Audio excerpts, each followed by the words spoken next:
All right. Hello, everyone. We are live. First of all, warm welcome to each and every one of you at Indie Football Podcast. This is Delwyn, and today I'm joined by two new faces as we go ahead and dissect the fifth out of the six groups of the Euro 2024. I have with me Daksh, and I have with me the youngest member of the IFP family, Arish. Both of you all, a warm welcome. Hope you guys are doing well. Yeah, guys, you can unmute. It's okay. You all can Arish unmute and took my speak. title for being the youngest in the IFP. Um, All right. Article So, title. yeah, all right. So, before we speak about Group E, I think let's get the elephant out of the room. And I think we all of us watched last night's game where India lost to Qatar, although a loss, currently speaking, to say is an understatement at this point, given the fact that we were the better side until the first goal, which was very, very controversial.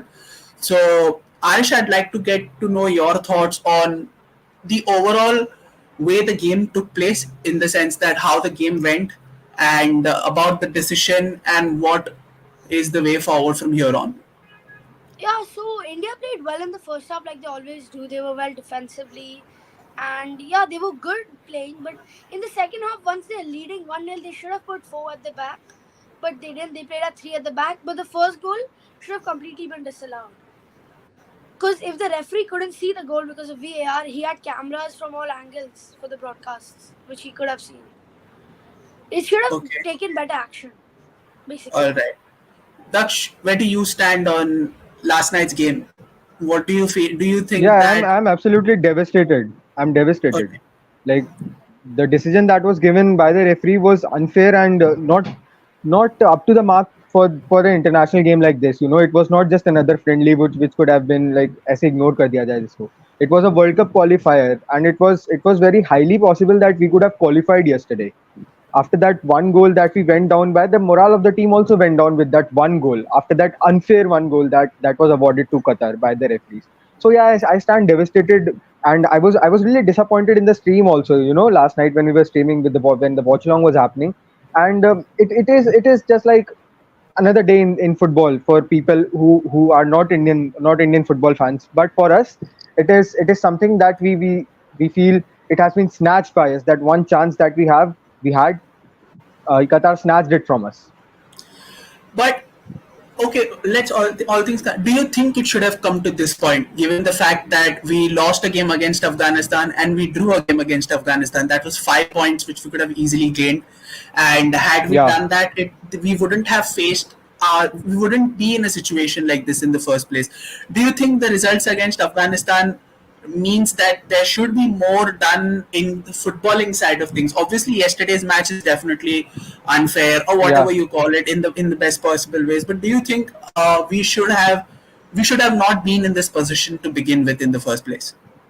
Exactly. We should have not been in this position to begin with, because the game that was on the 6th of June, I guess, against Afghanistan, it was truly disappointing to see India crumble against a team like Afghanistan that under pressure. We were not having possession. We were just not, the mid block was not on point.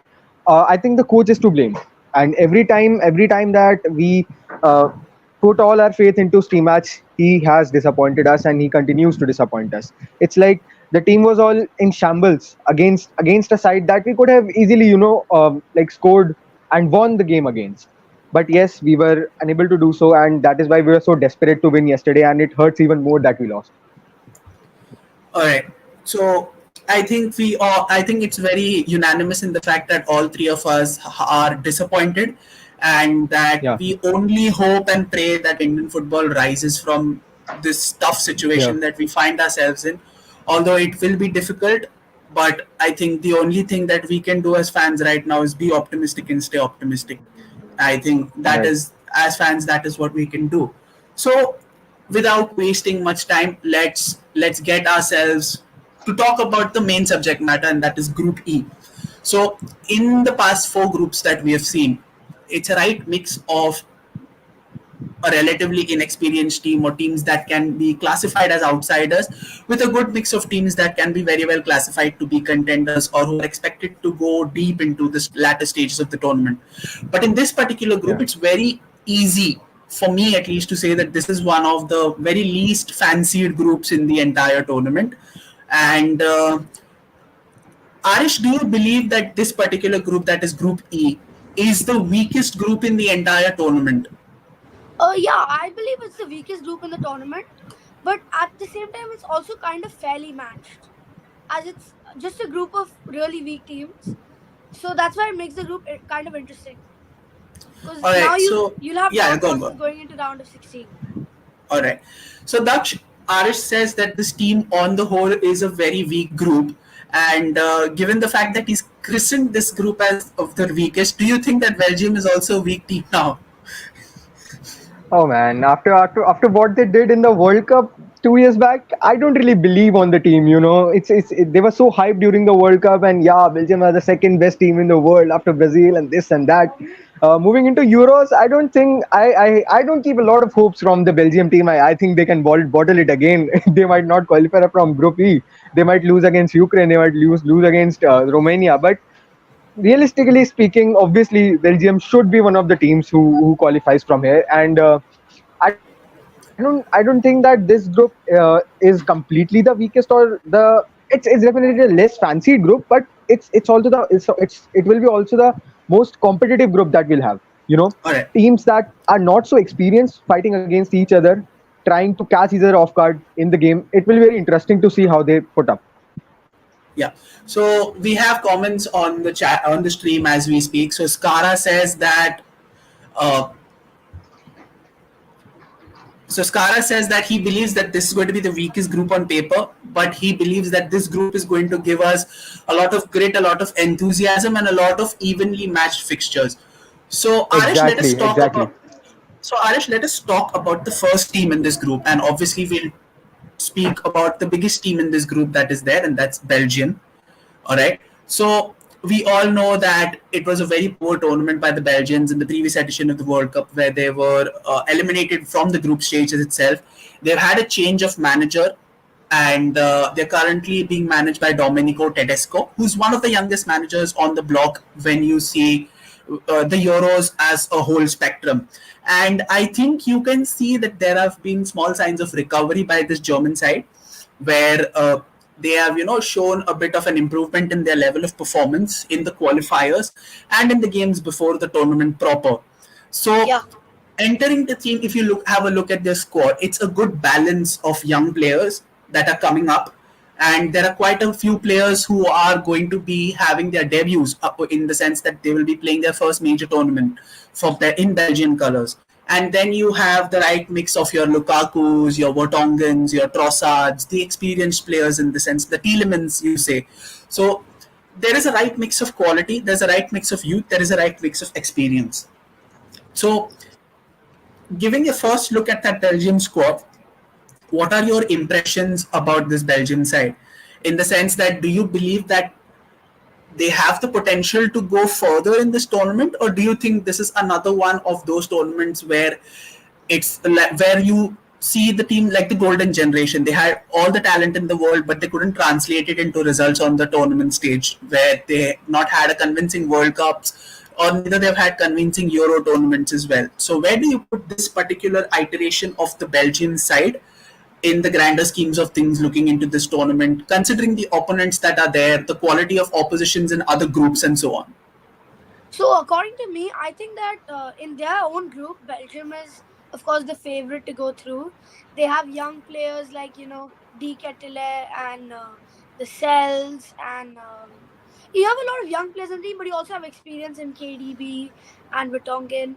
So in their own group, they're like the favorites to go through. But as you go on, they're expected to be dark horses, not as in like one of the big four teams. Okay. So, Daksh, Aris spoke about Belgium being dark horses, but do you think that for a team of Belgium's quality in the past years, do you think that the dark horse tag is justified for them in this edition of the, because we've constantly been calling Belgium dark horses? whereas they should have been favorites in quite a few of the tournaments that they've played in. So, do you believe that this is the tournament where they should be classified as dark horses? Are you still not sold on them as a team in its completeness, or do you think that they are one of the teams to watch out for in this tournament? I think I'll agree with Arish here, because considering all the quality that all the other national teams have, even if we talk about Germany, or we'll talk about Croatia, Spain, France, teams like even Portugal with Bruno Fernandes, Bernardo Silva, you know, Belgium can be considered as dark horses only. They'll definitely make out of their group, but might fall against all the other teams that we have progressing into the Euros. So that is why I think Arish also told that they are like a team of dark horses. So that is one reason. And dark horses, they can, if we compare them with the actual dark horses of every tournament that they play, the Netherlands, compare those squads, and Netherlands will definitely come up against Belgium. So that proves the point that Belgium might fall against other big teams, but yeah, they'll definitely make out of their group. Okay, so I have a question for both of y'all. Whoever wants to take it first can go ahead and take it. Now, is Courtois' absence from this Belgium side a huge loss for them? Because throughout the course of the past few years, Courtois has time and again proved that he's one of the best keepers in the world at the moment. Yes, he did miss a lot of football last year given the injury that he faced, but he managed to keep a clean sheet in arguably the biggest game in European football, and that is the Champions League final. So the quality is there. We all know the quality that Courtois possesses. We also know the fact that he's one of the most capped Belgian players in international football. He has 102 international caps for Belgium. In stark contrast to the three keepers that Belgium have selected, it's not even 10% of the total amount of international caps that they have. So, do you think that the absence of Courtois is going to be a huge loss for Belgium, given that he's one of their leaders of the side and he's one of those high quality players in the side that we spoke about? How big is the loss, and do you think that this is going to have a negative impact on on Belgium's fortunes as the tournament goes by? Arish, let's start with you. Yeah, so I think it's obviously going to be a loss for them as they have one of the best, if not the best goalkeeper in the world right now, who even after injury does not really lose the sharpness of the game. But on the other side, they have a great talent in Matt Sells, who's I guess 32 years old. He's quite old, but he still plays in the Premier League for Nottingham Forest, and he's Yes. been quite good last season. He's the one who's really like helping them, who's keeping them up. So, So do you see Matt Sells being the number one for Belgium in this tournament, or do you yeah, see any one of the other two take his place in that regard? I see Matt Sells being as number one for sure. But All right. yeah, they might in the group stages to see a bit. They might change a bit, but of course they're gonna keep Matt Sells as number one, of course. Okay. He's So the best you keeper. okay. So you believe that come the first game for Belgium in this tournament, Matt Sells is going to be their number one. That's what you're trying to say. All right. Daksh, where do you stand on the Courtois side of things? Do you think that this is going to be a huge loss for Belgium, or do you think that they have enough quality in their goalkeeping ranks to offset that loss? I think they have enough quality, but also if I talk about Courtois himself, in a team of 11 players, not only the quality of a player matters that he's offering to the team, but also the experience that he has to play under pressure, under big teams, under situations like when you have to clutch, like Courtois in Real Madrid's campaign in 2022. If we talk about his UCL campaign, brilliant UCL campaign. And Courtois is the man. He is the man. He knows how to play under pressure. He knows what the person is thinking if he's in a situation like in a penalty also. So that might be a loss on Belgium side, but also they have quite good quality keepers that may help them. But yeah, it will be a little setback, I think, for Belgium. All right. So another player that we'll talk about for Belgium is a player who's been a lightning rod for criticism. I mean, Yeah. on his day, he's one of the best strikers that world football on his day. That's what I'm saying. On his Yeah, day, yeah, yeah, he's yeah. one of the better strikers. I'm sorry to say best strikers. I'll say one of the better strikers to play football. But on the worst of days, he automatically becomes a 12th man for the opposition with his horrible first touch and his very uncanny ability to block his own teammates' shots, which are going in. All right, I'm talking about the current Belgian captain. That's Romelu Lukaku. Now, if you have a look at the Belgian team, they've not exactly picked up a lot of strikers, which means that they've placed their entire trust on Lukaku, who will be able to lead the line, and they're expecting Lukaku to go ahead and shoulder all the goal scoring burden that is there. All right. So, Arish, do you think that this is a very good idea from the Belgium think tank to entrust all the scoring responsibility on someone like Lukaku, who clearly, despite being 30 years old, despite being one of the most experienced players in that side, is a confidence player at best, given that he plays well only if he's in a confident state of mind? So, do you Uh, think that this much pressure and then the added responsibility of leading the side in a major tournament for the first time, do you think that it is the right idea to shoulder or to give him all that goal scoring burden? can I be honest about this? We need only honest answers here. No, There is he can't. He can't. oh, that is Absolutely not. Absolutely not. all right. I thought you were going to just sugarcoat your words a little bit, but that is as blatant as they come, and I really appreciate it. I really okay. All right. There's He's a called reason that they. yes, exactly. There's He's a called reason they got Laka. Louis Openda. Yeah, he's called Lakaka for a reason. Lakaka. So, Daksh, I'll try to twist the question a little bit. Do you think that he'll be able to deliver for Belgium? I mean, because huge pressure on him being the captain, huge pressure on him given that he's already the record goal scorer for Belgium in international football by a mile. And again, it's a relatively young and inexperienced forward line that he'll be leading with the likes of Doku.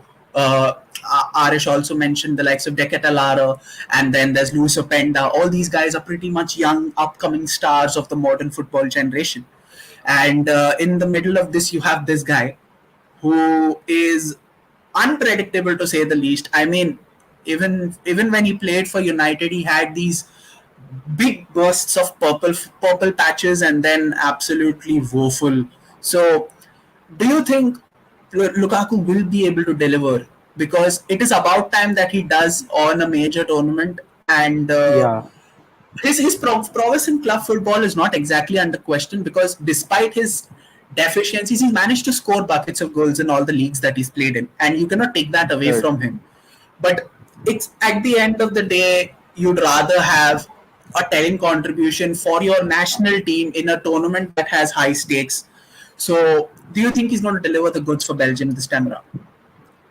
I think with all the ability that Lukaku has on the international stage, and as you mentioned, he's the record goal scorer for Belgium also. And um, if you look at the last 5 games that the Belgium national team has played, I think Lukaku has scored 4 or 5 times in the games. And for Belgium at least, he does not disappoint as much as he does in club football.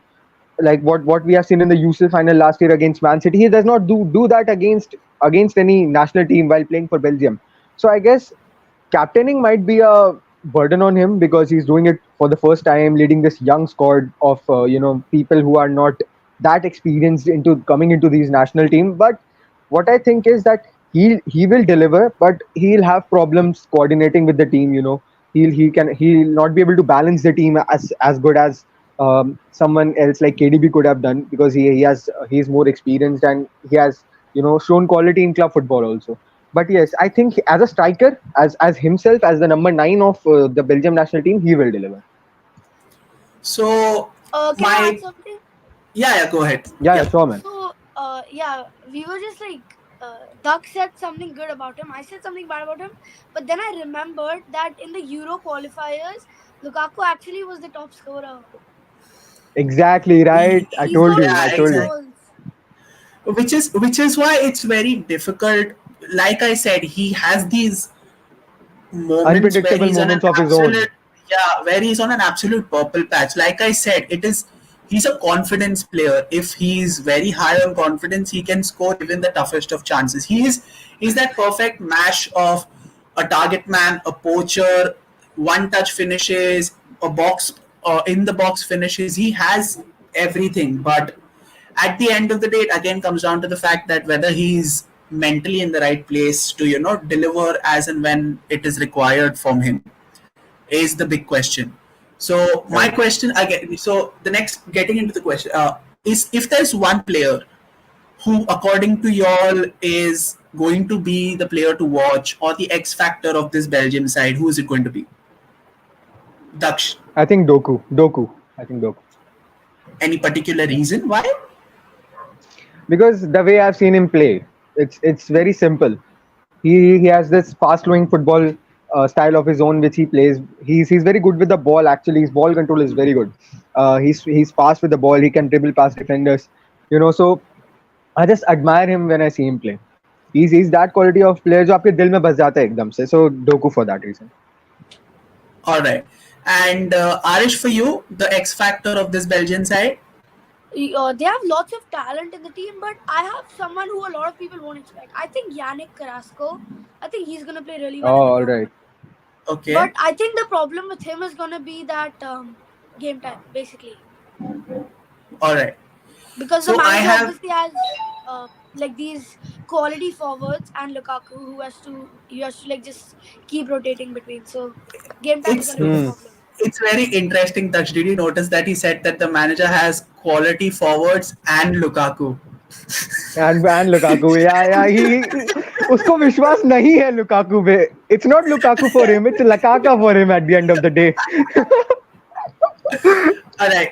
So my pick for the X Factor is going to be a little different. He's been Yeah. highly touted in the past 2 years as one of the most precociously talented young midfielders in and around the European circuits. I'm talking about Arthur Wernerine. Yeah. He's very highly rated. He's very highly rated. He's very composed on the ball, and you expect him to do good things, provided he does get the opportunity. Whether it's starting in the 11 or whether he comes on from the bench or whatever time that he gets, I believe that he's going to be the X factor in that side. And there are a lot of players who are making their debuts, the likes of Wemirin himself. You have Joan Bakayoko, then you have Romeo Lavia, who's going to play after more than a year, basically. Yeah. So you're basically going to see him play for the first time in 12 to 13 months. So it depends on how he fares as well. So yeah, that brings us to the end of breaking down this Belgium side. Right? I just The want to next, add something. yeah, go ahead. If you want to talk about Veerman, I don't know how to pronounce that. Vermeeren. Vermeeren. If you want to talk about him, you could also make a strong case about Yuri Tielemans. Tielemans, yeah. It's okay. Yeah. It's all right.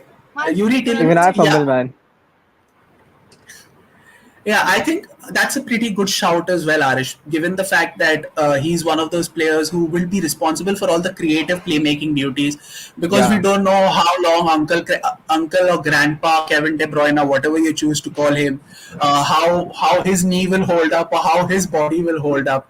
So it's very important for someone like a team. Guys, just for context to all the people watching, Delwyn Bhaiya is a Man United fan, and that is why he's chosen such adjectives for KDB.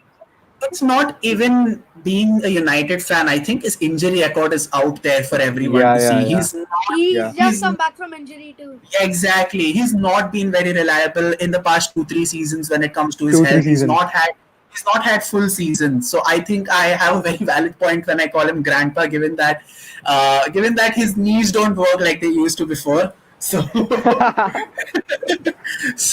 I think I don't really put club biases in international football. So I don't have any problem as long as it's international football. Even when I'm supporting England, if there is any Liverpool player who does well, I don't care as long as he does well for England. I don't bring my rivalries of club football into international football. Yeah, Trend for the hat-trick. Provided he starts, yes, I hope so. Yeah, providing he starts. Yeah. So the next team that we'll talk about is Ukraine. They had their best performance in a European competition last tournament, where they went into the quarterfinals, and they're currently managed by a former Ukrainian hero himself, that's Sergei Rebrov, who was a very famous striker during his playing days, and they have a mix of good players in there, and they have a mix of good players like Oleg Zinchenko. They have Yarenchuk. Then Mudrik, they I have Dobby guess. Wick. Dobby Wick, Mu- the La Liga the striker. yeah, Dovvik, the Girona striker. Mudrik isn't a good player, Daksh. Please, let's just get this clear. Let's get it out of the way. Mudrik isn't a good player. No, I'm for sorry. Ukraine Yeah, national team, he's decent. You he's can't decent. for He's Ukraine. performed, man. Yeah, but decent doesn't cut it now, especially when it's a big international tournament. Decent doesn't cut it. You have to be at your Yeah, 110%. you have to be It's a consistent with whatever you are yeah, doing. Yeah, because this is not club football where you have 38 games that if you fail in one game you have 37 more to go ahead and maybe have a better impact. You have 3 games. If you don't perform in those 3 games, you're out. You don't have second chances. So you have to be at your 100%. So I personally don't rate Mudrik at all. You No have Lunin offense. too. I love Lunin. Yeah, they have Yeah, Lunin too. Yeah, so it's a very good mix of youth experience. So they have a very good mix there, and with a manager who believes in free flowing, possession based football, I think Ukraine might and once again end up surprising quite a few people in this tournament. Where do you all stand on this entire Ukrainian thing? I'll start with Dutch this time because I went with Arish for Belgium. So, looking at this Ukraine squad, I mean, obviously there are glimpses of quality in there. They have Zinchenko, who's yeah, their default leader. Then you have, like Arish said, you have Dobvik, who's had a great season in La Liga for Girona. Then you have yeah, Yaremchuk, and then you have the likes of Lunin, who's been one of Madrid's shining lights in this victorious double that they had. So there is quality out there. Then you have your right. Malinovskis, all these guys in there as well. So what do you think? If you have a look at them and Belgium, do you think they're better than Belgium, or do you think they're still a level below them? I think they might not be better at better than Belgium at paper. You know, when you put it on paper, the players might not match out individually, but as a team, they are more composed, they are more united than Belgium. And with a manager like you said, who believes in fast-flowing football and has experienced all this before, I think Ukraine might give us some upsets coming into this group. They might top the group ahead of Belgium, then they might qualify. And you know, being a follower of La Liga because I'm a Real fan, I've seen Dovvik do wonders for Girona. You know, he Girona first of all had a magnificent campaign in this La Liga season, and what Dovvik has contributed to this Girona side, if he continues to deliver for Ukraine also, they might just top the group ahead of Belgium, and we won't be surprised at all. You know, and considering the starting goalkeeper for them would be Lunin. After all the heroics that he has done for my club, I think who is going past him in this group, at least in the group stage. I don't think anyone is going past him that easily. So I believe that Ukraine might cause some upsets, but also they need to be again strong and composed and united as a team, and they might just top the group. All right. Okay. So Arish, what I so another so let's continuing about Ukraine itself. So in the qualifying campaign that they've had this problem of starting slowly. They've been notorious slow starters in yeah, the sense that they don't have good first halves. So I'll give you a Yeah, stat to show how uh, they've been outscored 9 goals to 5 in the first half of games, and yeah. that Always first include half. yeah, and it also includes the games in the playoffs for the tournament as well, given the fact that Ukraine qualified through the playoffs.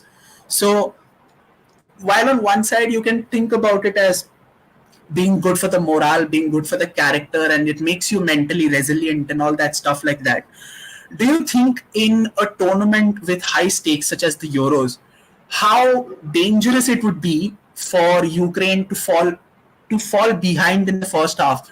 Because, like I said, again, it's only 3 games. If you do not buck up, you will definitely go down the wayside. So, how important it is for you, Ukraine, to go ahead and strengthen themselves up so that they do not falter and do not concede first in the first half. So, I don't really have an answer for that per se, but what I can say for them to kind of like defend them is they are they probably would play a bit faster brand of football. If you notice, in the first half Okay. they play kind of pass and move, pass and move. They would try and change that in the Euros, and yeah, they would just play a bit better. They would play faster. And another factor that we have to include is they also have Mikolenko, Everton left Yeah. back. Yeah, So, they are. and Yeah, he's known for his long passes and vision. So, they also have Yarmolenko. yeah, Mulenko, Yeah, yeah. yeah. So it's a very good team. So Daksh, I spoke about the fact that Ukraine have been notorious slow starters in the fact that they concede a lot in the first half of games. They also have the distinction of being one of the most physical teams in the competition in the sense that they're very aggressive and they have the penchant of collecting needless bookings. And a surprise stat is that Mudrik is the player who committed the most fouls in the qualifying campaign for Ukraine. So there's one thing that he's good at, and that is committing fouls, which is not exactly the best thing you want to hear from an attacking player. So Man, where do you stand Mudrik, on I that? can't just defend you anymore, man. Mudrik, do something. I can't just defend you blatantly. Come on, man. Yeah, what I No, think is that considering what you just said about them picking up unnecessary bookings, it is up to the manager. You know, the manager, the coach has to talk to them. He has to make them understand that this will not work like this. If you get unnecessary bookings or even a red card, the team will go a man down, and that will cause a lot because you are representing your national team at that point. It's correct. it's not just about playing the game. It's about, yeah, you are under pressure because a lot of people out there in the world are watching you and hope and expect you to win that any game that you play in. So the coach and the coaching staff, everyone should contribute and talk to the players. They should probably make a strategy around it, on how they can counter their aggressiveness, and it's all up to them at the end of the day. All right. Okay. So again, like I said, I will be definitely asking you about one player who could go ahead and make a difference, or maybe add that extra layer of quality in this Ukrainian side.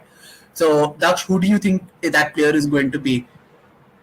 I think it is going to be my old man Lunin, because I have a lot of faith in him ahead of this Euros, and I just want him to perform good. If Lukaku is coming at you, please stop him. Don't let him score, and you will be the hero for your nation, right? Might stop himself. Lukaku might stop himself, Yeah, but might yeah, stop him. okay, He might I stop might himself, stop but himself. Yeah, I'm very happy. I breathed a huge sigh of relief when your player to watch out for was not Mudrik, and it was Lunin. So yeah. yeah, that so you automatically get positive points in my book for not naming Mudrik. Thank you. Yeah. So Arish, who is your player according to you who's going to be a huge point of difference in this Ukraine side? I think that it's something that also again people won't think about. I think it's going to be Yarmolenko. He's the midfielder. Okay. Oh, He all And has right. the yeah. creative tendencies similar to De Bruyne, but of course less than him. Okay, similar, but and also happens to be the highest active scorer in that side. So I think there's Yeah, going to be a significant goal scoring burden from expected from him also. I believe the player who I would like to watch for is Dovvik, Yeah, yeah. solely because of the season that he's had for Girona, and given that Girona, right? he's just come out from relative obscurity into the main what do you say, the bright lights or the spotlight, you should say. I think there'll be a lot of eyes on him. A lot of clubs will be circling around his core performances in this tournament, and if he does have a great tournament, if he does have a breakout tournament, you could potentially see him move to a bigger and a better team.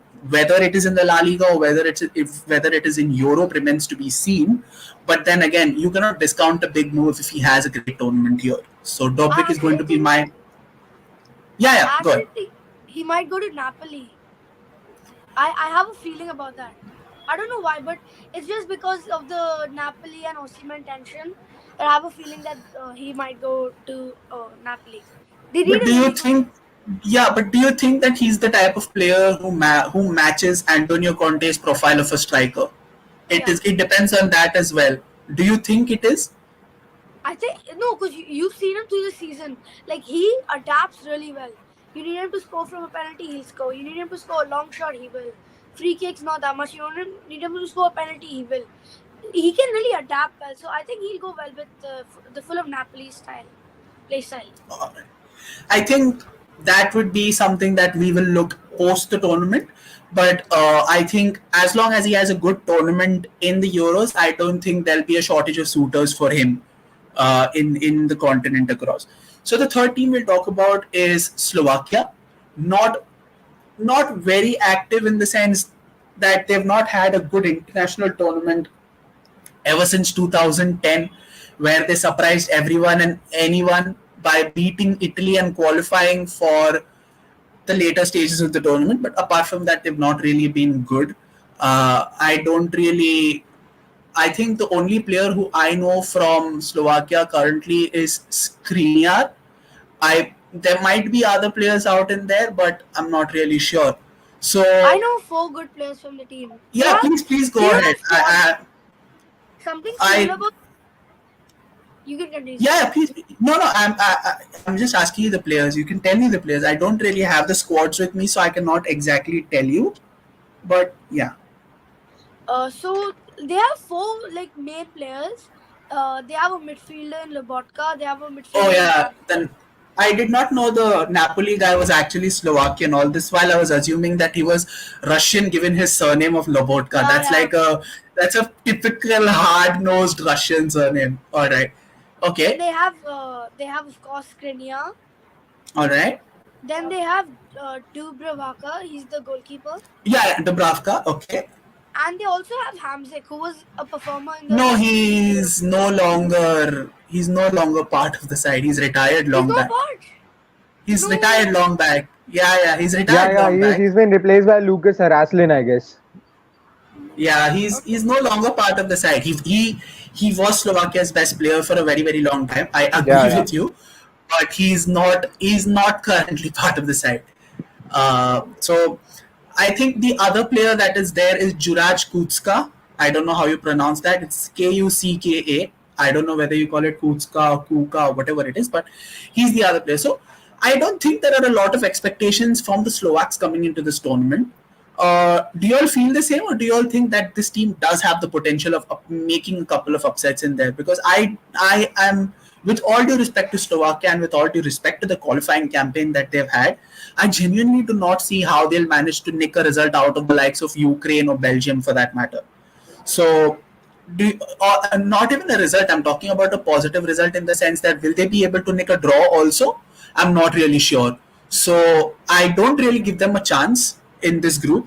But do you all have a different opinion from mine, or do you all fall around similar lines that they'll not be able to make much of an impact in this group? So, considering the last 3 games that Slovakia has played in the Euro qualifiers, they have won 2 and drew 1 with Norway. You know, they bantered Wales 4-0 and San Marino also. But as exactly like you said, with due respect to every player that plays for Slovakia, with Lobotka or Skriniar or everyone, and the qualifying campaign that they had, they might be able to pull off a draw. But I don't think they are qualifying ahead of the team of Belgium and Ukraine that we have, the likes of Belgium and Ukraine, because just as a simple reason, they are not as active. They do not have, their players are not as experienced as the other teams have. So for that reason, I think they might end up on the third position ahead of might be Romania, but not, they are not winning out of the group. All right. So you believe that they'll not be eliminated? Yeah, they'll not be eliminated. So you think that they have a chance to qualify as the third place team, is what you're saying? Yeah. That's a very bold shot. Because the way they played against Wales, I was watching that game, and they were so good at passing, especially. They were not letting any Wales player touch the ball at the time. You know, during the second half, especially, they were not letting Wales touch the ball even. So for that reason, I'm counting on them as a third team to qualify from the group. All right, that's a pretty bold prediction. Let me give you that. I'll give you that. I'll give you props for this bold prediction, because coming from someone who's made a lot of bold predictions in the course of the build up for this tournament, I think I'm going to give you one. I'm going to give you one. Thank you. Yeah. So Arish, what do you think? Do you think so? Daksh has gone ahead and said that Slovakia do have the quality and they do have the temperament in them to go ahead and finish as the third place team in this group. Do you feel the same? Oh, I okay. feel exactly the same. because I don't think Ah, that bro. Romania have the quality to really even win one match. I genuinely don't think they have the quality to beat any of these three teams. All right. Okay. I think okay, let's come to the question about the fact that any one player that you would pick. I think it might be very unanimous in saying that Milan Skriniar is going to be their key player in. Yeah, Skriniar He's only. definitely going to be their key player, and he's also their captain. So I think there's going to be a lot of responsibility on him to make sure that this team is balanced and is competitive. If not, like just be competitive for majority of the game, because we know what happens when a team takes the game deep enough, and then when if it's like goalless in the last 10 or 15 minutes, I think then that's the time where Slovakia could definitely fancy their chances, saying that okay, we are not exactly out of this and we can have a say in the grander scheme of things. So yeah, I Right. definitely believe that it will depend on Skriniar, the fortunes of the side. So the last team that we'll talk about, not the least definitely, are the Romanians, the land of Andrew Tate. Oh So man. all right, so We had they, to. yeah, I did. I have to. Of course, I had to. It's Romania. It's Andrew Tate. I It's mean, come on, man. I Don't don't you look really at the rate the guy. hairstyle? Come on. Yeah, I don't really rate the guy. No, this is a Ten Hag tribute. Please, please, please. This Oh is a my Ten Hag God. tribute. Ten Hag. Please, Oh. please, please don't associate. I don't. I just gave Andrew Tate because he's currently the hottest thing in Romania right now. Yeah, he hottest thing in That's Romania, right? yeah. I'll So agree with that one. that is the only reason why I associated it with the country. All right, he's the best thing to come out of that country since Dracula. So okay, let's jokes aside. Okay, so all right, you all have spoken about Romania being the bottom place team in this group, but I'll give you all a few stats. They have not lost a single game in their qualification campaign. They won six and drew four, so they were unbeaten in their qualifying campaign. They had one of the best defensive records in the qualifying campaign, and so they're very defensively resilient. And under the new manager that they have, Eduard Ionescu, I think. I know the surname is Ionescu for sure. I don't know what is the first name. So they've been playing a style of football where they are able to suffocate the opposition players enough to go ahead and have a surprise counter attack, which is All very right. very and in tournament football like this, it is always very very dangerous to underestimate sides like these, who are defensively resolute, who have enough power to threaten you on the counter attack. Because see, we've seen Spain after the 2012 Euro win, that the possession style of football in this generation does not work a lot in tournament football. And their performances in the previous major tournaments, whether a World Cup or whether a Euro, have borne testament to that. So I Yeah. personally believe that with this particular style of play that the Romanians have adopted, I definitely believe that they have a very, very realistic chance of qualifying. And I'm not only saying qualifying, they might even finish in the top two. This is All this right. is what I this is what I believe. So I know you all have already said that Romania might finish fourth, but given the information that I've given you, or whatever it is, do you all believe that it could be enough, or you all still stand by the fact that all right, they're going to finish fourth, and there's not it's not enough evidence for you all to basically have a change of opinion? All right. Being really honest, I didn't follow Romania's World Cup qualifying campaign at all, and I didn't Euro know that Euro they are qualifying unbeaten. campaign. Euro Yeah, yeah, qualifying Euro. campaign. My bad. Euro qualifying campaign at all, and I didn't know that they were unbeaten, and they drew four and won six. So it's like now I think they might have a chance ahead of Slovakia because of exactly what you said. The teams who are defensively resolute and are one defense unit as a whole, they have a big chance of qualifying in tournaments like these where you don't have like something like club football जहाँ पे इतनी facilities वगैरह आपके पास नहीं होती, and it's more of something bigger at stake. So I think yeah, they might have a good chance of qualifying. Yeah. Arish, Where do you stand on this entire Romanian thing? Do you believe that they have a chance, or do you still stand by your original opinion that they don't have enough to finish third? After what you told me, now I'm a bit convinced that they might finish third. Especially the main factor that they'll have is Dennis Alibek and Okay, Dragusin. okay, But something that people also are not considering is their goalkeeper, Moldovan, I think his name is. He plays okay. for Atletico Madrid. He's decent, but he can't start ahead of Jan Oblak. So yeah, they have a fair chance. Their main Jan point is Oblak, I'm sorry to cut you, Arish, but yeah. Oh, you're talking for Atletico Madrid. All right, all right. I yeah, got yeah, it yeah. confused. I got it confused. My bad, my bad. I got it confused. Super. So defensively they're good. They're solid, but attacking is their main. Not even attacking. Midfield is their main concern at the moment. That's why All they have right. these surprise counter attacks because they have to get the whole team behind to then give Yep. it to the forwards and then take it ahead. They can't rely on the Correct. midfield. Exactly. Correct.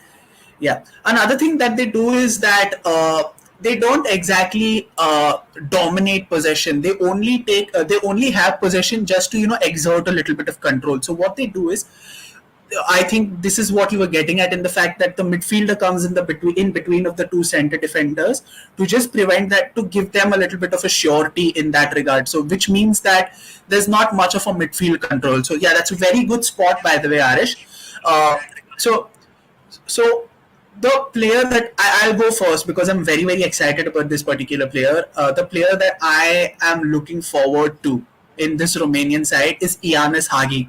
So first things first, he plays the same position as his father, the great Jorge Hagi. He plays as a midfielder, and there is always the added pressure when your father is a footballer, let alone the fact that your father was the greatest footballer that the country has ever produced.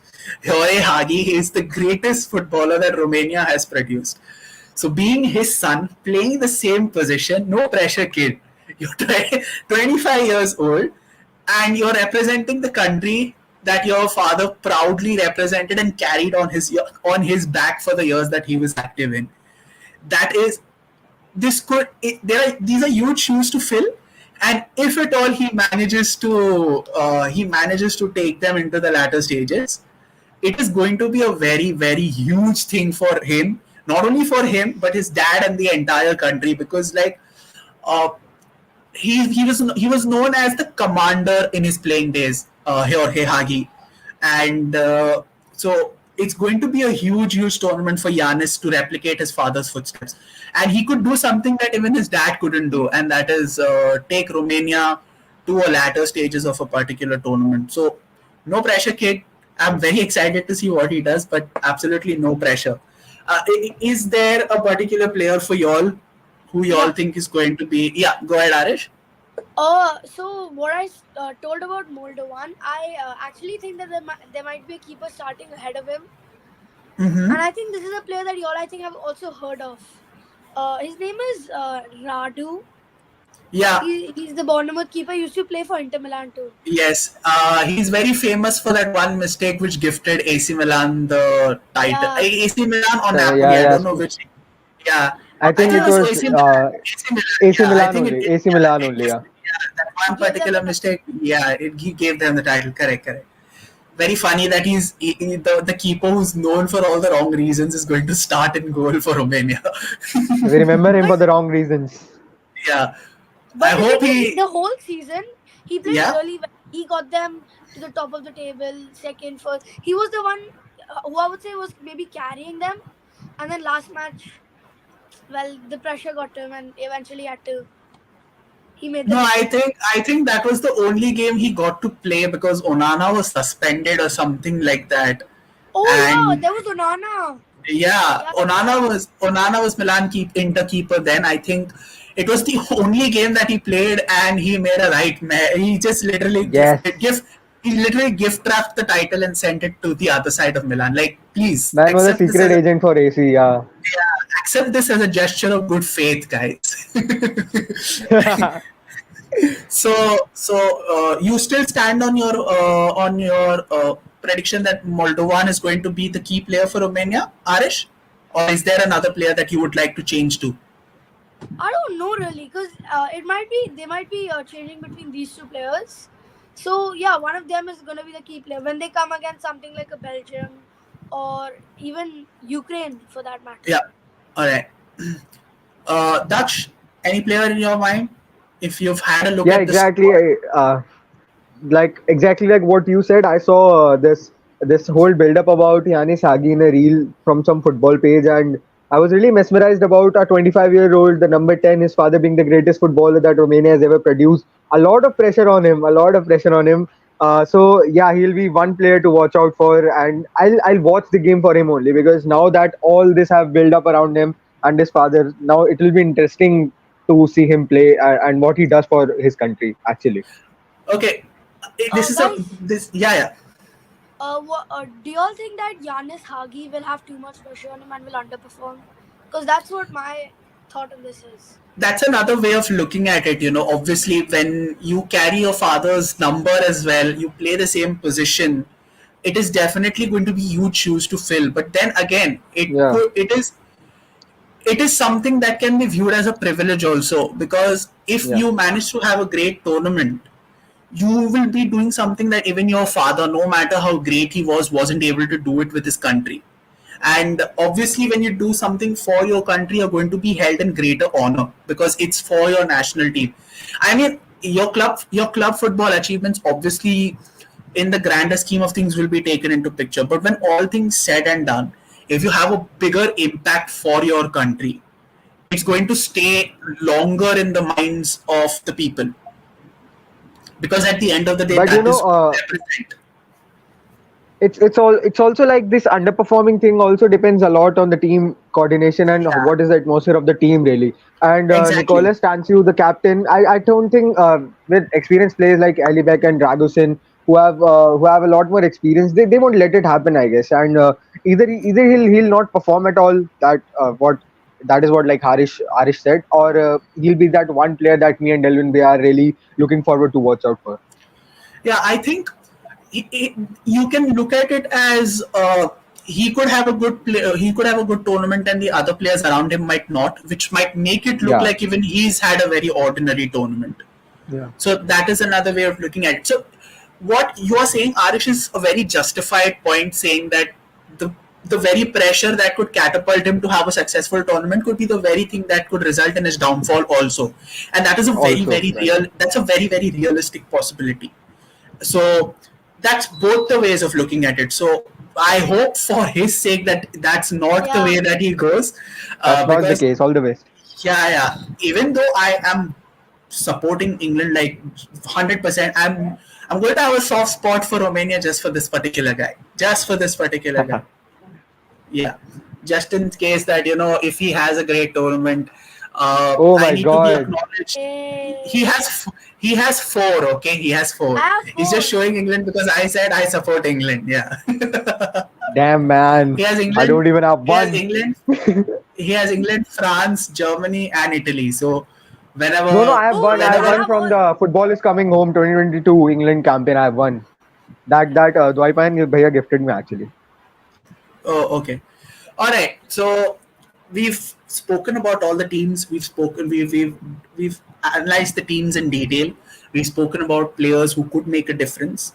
Let us talk about the next section, that is the fixtures of this group. So, Arish, if there is one particular fixture that you believe is going to make a huge, huge difference in how the teams end up in the final standings of this group, what would that one particular fixture be? Can I just check the order? I just need to check the order of fixtures. Yeah, yeah, please, Just give me a absolutely. sec. Oh yeah, okay, I got it. I found it. So I think it's gonna be the first match of Belgium is gonna be Belgium versus Romania. Oh, all right. I know it's And something y'all would. Daksh, what about you? Yeah, yeah, go ahead, go ahead. I Yeah, think what do you it's say?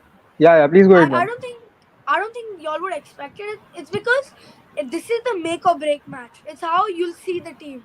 So if Belgium underperforms, it's already like their sloppy form continues, and if Romania underperforms, then it's just what it usually is. So if Yeah, there was a draw in understood. this match, the next match of both teams would be more important. All right. Daksh, for you? Yeah, for me it would be Belgium and Ukraine, because the two of the most strongest, apparently the most strongest team in the group. So it will be good watching what Belgium can do against Ukraine, and Ukraine, as the least expected to win, can do against this Belgium side. So that will be the one fixture for me. I'm going to go a different path. I'm going to say Romania versus Ukraine. So what Arish said, that Right. provided if Romania get a positive result versus Belgium, that will add to their confidence. And if they manage to Hmm. win against Ukraine, that not only puts Romania in a big position to qualify, because they they could have a good result against Slovakia, but that win against Ukraine, especially after a positive result against Belgium, would definitely go huge way for them in qualifying for the tournament.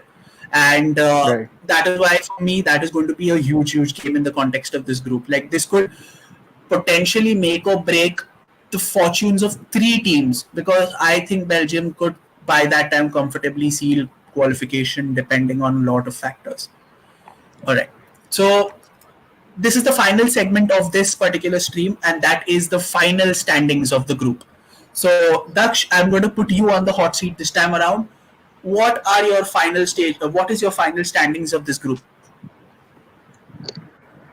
Oh my God. For me, it will be like what I say is Belgium, Ukraine, Romania, Slovakia. All right, Oh, interesting. Arish, for you. This is a hard question because we have different Right, information about. exactly right. I wanted to put Ukraine Exactly. on top, but I This just can't. this this this stream is all about hard questions, Arish. Welcome to IFP. Welcome to IFP. Yeah, of course. I'll start from fourth to first. Okay. All right. So I have Romania, bottom of the group.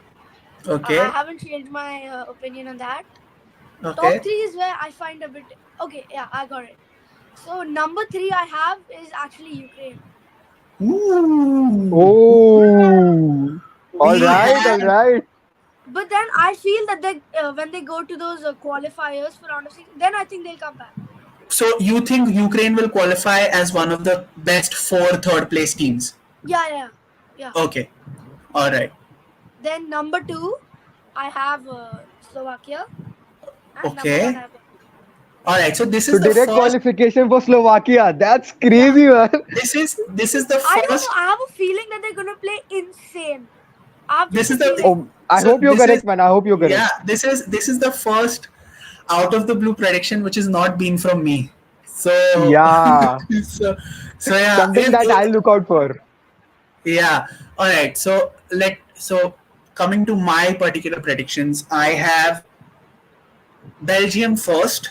I have All right. Romania second. Oh I what? have Yes, I have Romania second. I have Romania Romania. second. Yes, I have Romania Man has second. a lot of faith in Another Agi. Yes, another. This is not related to football at all. But if Romania comes second, we'll be hearing a lot of the Maiden Romania song. Yali yali yali. Yeah, Yeah, yeah, Ali, Ali, Ali, Yeah, right. yeah. So that is another reason why I hope Romania finishes second. if And Romania comes second, I get the Andrew Tate ball cut. My promise. Can we no, Oh, get it? don't that do is that. clip it, clip it, clip it. Clip it. Clip it. I'm Okay. sure. All right. Okay. Delwyn Bhaiya, you That's already have it, so I can't tell you. I'm just about to start college, man. I won't put anything at stake. all right. So second Romania, third Ukraine, and fourth Slovakia. I don't see Slovakia have that much. So yeah, that's and Right. I don't see a third place team from this group qualifying. Hmm. So it's only That going is to the be same for two me. I teams. don't see them. So it's only going to be two teams from this group that will qualify for the round of 16. All right. Okay. So with that, we've come to an end of the stream. It was a great stream. First of all, Arish, it was amazing to have you. It is amazing to, speak to the younger generation about what they feel about football, what were the opinions that they hold. It was a pleasure talking to you, Arish, and obviously, Daksh, it was a pleasure having you for the first time as well. Uh, so, guys, do join us tomorrow again. it's the big day. It's the big stream. Big day. Because we'll be talking about Group F, which has a certain young Portuguese in there, and his Yeah. name is Joao Felix. Wait. No. Are we forgetting Rafael Leao? No. You said the wrong guy. No. It was a joke. It was a joke because everyone will obviously tune into the stream because of Ronaldo. I just took a different name for the Yeah, same. exactly. I Caught us just off took guard, the caught us name off for guard. yeah, I just caught you off guard with Joao Felix. Okay, so guys, if you do like the streams that we're putting out, or you do love the content, or if you do relate to anything that we've been doing, do show us some love. Please like, share, subscribe. Do press the bell icon so that you're notified for each video that comes out of the Indie Football Podcast channel. Apart from that, we are also active on our Instagram space, so do show us some love there as well. Drop us a follow. Do follow us on our reels, our podcasts, and streams on the Euros. Our build up for the Euros ends tomorrow, but the content for the Euros will not stop. The tournament will go on, Yes. so will our content. So do watch this space. We'll be back tomorrow with the preview for Group F, and we'll have a brand new panel with fresh faces in there, and we will discuss in depth about that group as well. So, with that being said, this is Delwyn along with Daksh and Arish wishing all of you a good night. Do take care Good of night. yourselves, stay safe, stay healthy, and we'll see you all tomorrow. Till then, toodles. Good night. Take care.